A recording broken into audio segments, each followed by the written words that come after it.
আসসালামু আলাইকুম। তৃতীয় শ্রেণীর শিক্ষার্থীরা তোমরা সবাই কেমন আছো? আশা করি আল্লাহর রহমতে সবাই ভালো আছো। তোমাদের জন্য আজকের আয়োজন বাংলাদেশ ও বিশ্ব পরিচিতি বইয়ের প্রথম অধ্যায় অর্থাৎ আমাদের পরিবেশের অনুশীলনী প্রশ্ন উত্তরগুলো। আমরা জানি আমাদের বাওবি বইয়ের আমাদের পরিবেশের অনুশীলনীটি রয়েছে তোমার 11 নম্বর পেজে। 11 নম্বর পেজে তোমাদের সংক্ষিপ্ত প্রশ্ন উত্তর এবং রচনামূলক প্রশ্ন উত্তর 3টি করে রয়েছে। আমরা এগুলো আস্তে আস্তে একটি একটি করে সলভ করার চেষ্টা করব। সো ভিডিওটি শুরু থেকে শেষ পর্যন্ত অবশ্যই দেখবে এবং যদি তোমাদের পিডিএফ দরকার পড়ে অবশ্যই কমেন্টে জানাবে। আর যদি পিডিএফ দরকার না পড়ে তাহলে ভিডিওগুলো ধীরে স্থিরে দেখে খাতায় নোট ডাউন করবে। আশা করি তোমরা উপকৃত হবে যদি ভালো মার্ক পেতে চাও। আসো শুরু করা যাক। প্রথম প্রশ্ন ছিল তোমার সংক্ষিপ্ত প্রথম প্রশ্ন ছিল প্রাকৃতিক পরিবেশের কয়েকটি উপাদানের নাম লিখি। উত্তর: প্রাকৃতিক পরিবেশের কয়েকটি উপাদানের মধ্যে রয়েছে বায়ু, পানি, মাটি, সূর্য, গাছপালা, প্রাণী, পাহাড় পর্বত, নদী, বন, সমুদ্র। এগুলো প্রাকৃতিক পরিবেশের গুরুত্বপূর্ণ অংশ যেগুলো একে অপরের সাথে মিলে পরিবেশের ভারসাম্য কি করছে তোমার রক্ষা করছে। এরপর হচ্ছে দ্বিতীয় প্রশ্ন, সামাজিক পরিবেশ কি কি উপাদান নিয়ে গঠিত? উত্তর: সামাজিক পরিবেশের উপাদানগুলো হলো 1 নম্বর ঘরবাড়ি, 2 মসজিদ, 3 রাস্তাঘাট, 4 বিদ্যালয়, 5 অর্থনীতি, 6 প্রাকৃতিক পরিবেশ। অর্থাৎ অর্থনীতি ছাড়া কোনো একটি কি সামাজিক পরিবেশ গঠন হতে পারে না এবং প্রাকৃতিক পরিবেশ ছাড়াও কি কোনো সামাজিক পরিবেশ গঠন হতে পারে না। বায়ু, সূর্য প্রভৃতি একটি সামাজিক পরিবেশের অংশ। এবং লাস্টে রয়েছে তোমার সংস্কৃতি বা রীতিনীতি। তো প্রত্যেক ধর্মের মানুষজনের কি নিজস্ব রীতিনীতি রয়েছে, আমাদের প্রত্যেক ধর্মে এর প্রতি সম্মান রাখতে হবে। এরপর 3 নম্বর সংক্ষিপ্ত প্রশ্ন ছিল তোমার বিভিন্ন অঞ্চলে বিভিন্ন ধরনের প্রাণী দেখতে পাওয়া যায় কেন? উত্তর: বিভিন্ন অঞ্চলে বিভিন্ন ধরনের প্রাণী দেখতে পাওয়া যাওয়ার কারণগুলো হলো 1 নম্বর আবহাওয়া এবং জলবায়ুর পার্থক্য। প্রতিটি অঞ্চলের আবহাওয়া ভিন্ন, যেমন গরম, ঠান্ডা, আর্দ্র বা শুষ্ক। যেমন তোমার হচ্ছে বাংলাদেশে কি নাতিশীতোষ্ণ আবহাওয়া রয়েছে, ঠিক পৃথিবীর কিছু অ্যান্টার্কটিকা মহাদেশে কি খুব প্রচন্ড ঠান্ডা এবং কিছু কিছু দেশে ইউরোপীয় কিছু কান্ট্রিতে প্রচন্ড তোমার গরম রয়েছে। এই কারণে সেখানে বসবাসকারী প্রাণীদের শারীরিক গঠন ও অভ্যস্ততা ভিন্নতা লক্ষ্য করা যায়। অর্থাৎ কোনো প্রাণী ছোট, কোনো প্রাণী কি খুব শীতের মধ্যে বেঁচে থাকতে পারে, আবার কোনো প্রাণী প্রচন্ড গরমের মধ্যেও বেঁচে থাকতে পারে। এরপর হচ্ছে প্রাকৃতিক পরিবেশ। বিভিন্ন অঞ্চলের পরিবেশ যেমন বন, মরুভূমি, পাহাড়, নদী ইত্যাদি প্রাণীদের জীবনধারা ও তাদের বাসস্থান নির্ধারণ করে। তাই আমরা বলতে পারি এই কারণগুলো বিভিন্ন অঞ্চলে বিভিন্ন ধরনের প্রাণী থাকতে সহায়তা করে। তাহলে আমাদের সংক্ষিপ্ত প্রশ্ন 3টি শেষ হয়ে গেল। এখন হচ্ছে তোমার রচনামূলক প্রশ্ন। রচনামূলক প্রথম প্রশ্ন হচ্ছে কিভাবে বৈচিত্র্যপূর্ণ প্রাকৃতিক পরিবেশ গড়ে ওঠে? অর্থাৎ বৈচিত্র্যপূর্ণ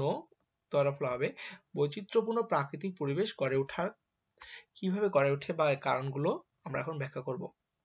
বৈচিত্র্যপূর্ণ প্রাকৃতিক পরিবেশ গড়ে ওঠে বিভিন্ন প্রাকৃতিক উপাদান এবং প্রাকৃতিক প্রক্রিয়ার মাধ্যমে। এখানে কি থেকে বিভিন্ন প্রাকৃতিক উপাদান থেকে এবং প্রাকৃতিক প্রক্রিয়ার মাধ্যমে। পৃথিবীতে নানা ধরনের কি রয়েছে, জলবায়ু, ভূগোল এবং জীবজগতের উপস্থিতি এই বৈচিত্র্য তৈরি করে।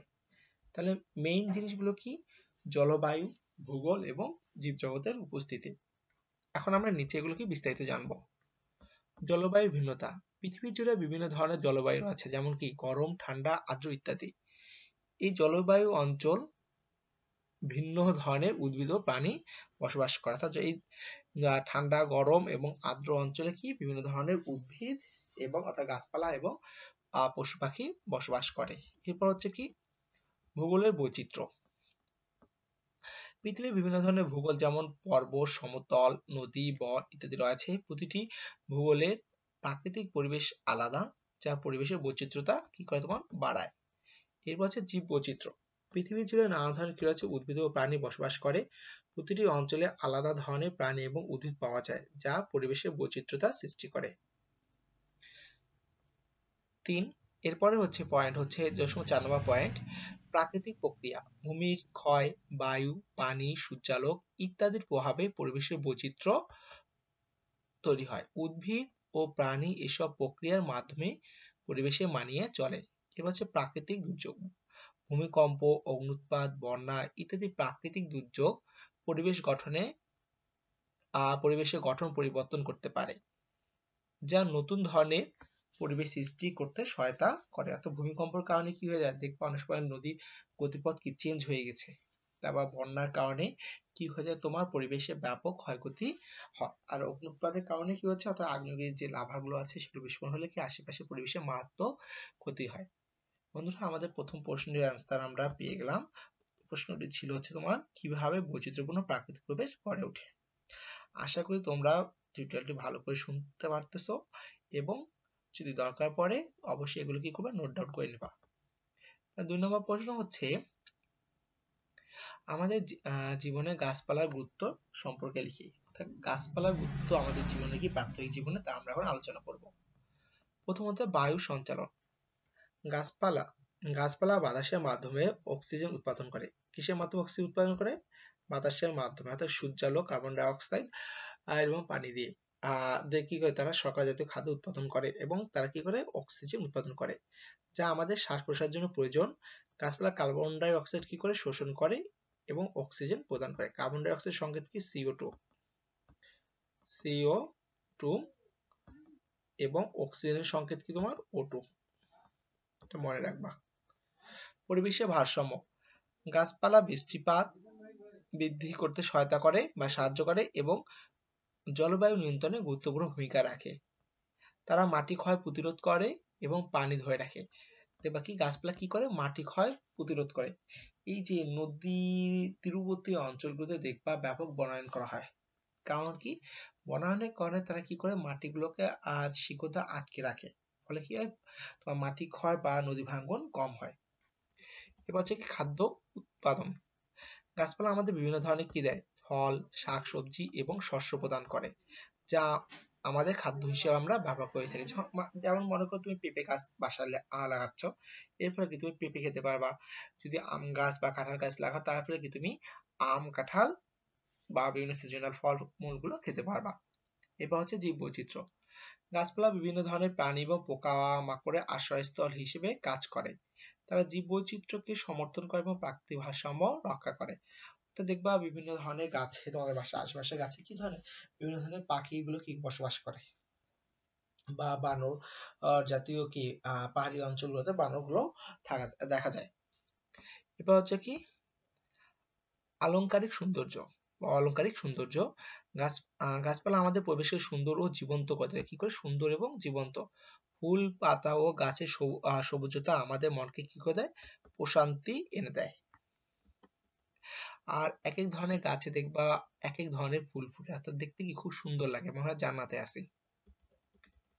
এরপর হচ্ছে কি, প্রাকৃতিক সম্পদ। গাছপালা থেকে আমরা কি পাই, কাঠ পাই, রেচিন পাই, তেল, ওষুধি গাছ ইত্যাদি উপকারিতা লাভ করি। এগুলো বিভিন্ন কাজে ব্যবহৃত হয়। এইসব পয়েন্টের মাধ্যমে বোঝানো যায় যে, বা আমরা বুঝতে পারলাম যে, গাছপালা আমাদের জীবনে অপরিসীম গুরুত্ব রাখে এবং আমাদের দৈনন্দিন জীবনকে সহজ, স্বাস্থ্যকর ও সুন্দর করে তোলে। এরপর হচ্ছে, পরিবেশের বৈচিত্র্য সংরক্ষণ কেন করা প্রয়োজন। পরিবেশের বৈচিত্র্য সংরক্ষণ কেন করা প্রয়োজন? উত্তর, পরিবেশের বৈচিত্র্য সংরক্ষণ করা প্রয়োজন কারণ প্রাকৃতিক সম্পদ সংরক্ষণ করতে হবে। পরিবেশের বৈচিত্র্য রক্ষা করলে বিভিন্ন প্রাকৃতিক সম্পদ যেমন কি পানি, বন, মাটি, বায়ু ইত্যাদি সুরক্ষিত থাকে। জীব বৈচিত্র্য রক্ষা, বিভিন্ন প্রজাতির প্রাণী এবং উদ্ভিদের অস্তিত্ব কি থাকে, তোমার বজায় থাকে, যা খাদ্য চক্রের অংশ হয়ে পৃথিবীর ভারসাম্য রক্ষা করে। হচ্ছে আবহাওয়া পরিবর্তন নিয়ন্ত্রণ। পরিবেশের বৈচিত্র্য বজায় রাখলে জলবায়ু পরিবর্তন এবং প্রাকৃতিক বিপর্যয়ের ঝুঁকি কমে যায়। এরপর হচ্ছে কি, মানব স্বাস্থ্য সুরক্ষা। পরিষ্কার এবং সবুজ পরিবেশে জীবনযাপন করলে মানুষ ভালো স্বাস্থ্য উপভোগ করে। দেখবা তুমি যদি তুমি যেখানে পড়াশোনা করো বা ঘুমাও বা তুমি খেলাধুলা করো, সেই পরিবেশটা যদি সুন্দর এবং সবুজ থাকে তাহলে দেখবে তোমার মনটা খুব প্রফুল্ল থাকে এবং কাজে মনোযোগ আসে এবং স্বাস্থ্য তোমার কি হয়, ভালো থাকে।